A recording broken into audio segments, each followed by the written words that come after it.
try to be nice to everyone kasi honestly, na-experience ko na hindi nice sa akin everyone. Kapuso primetime Princess Barbie Forteza, inaming nag-walk out sa isang guesting. Kwento niya sa Kapuso vodcast na Triggered. Puyat ako noon, galing taping. Tapos, ang call time was 11 ng tanghali. So, ando kami ng 11. O, so, kay Puyat, sabi ko parang mag-aalauna na. Wala pa din. Malaman-laman namin ni Mama, may inunang guest.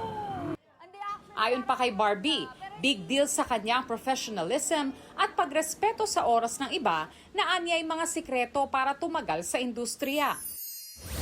Anton Vinzon, tila na manifest ng pagiging action star sa upcoming afternoon primetime series na Kamao. Bukod sa challenges sa role, hamon din daw na makatrabaho ang amang veteran action star na si Roy Vinzon. Alam ng mga tao na veterano talaga si Papa sa pag-acting, pag-action. Para sa akin, gusto ko talagang malaman ng mga tao na ako si Anton Vinzon. Gusto kong makilala bilang ako. Kung paano siya umacting, kung paano siyang gumawa ng name sa industry. Von Aquino, GMA News.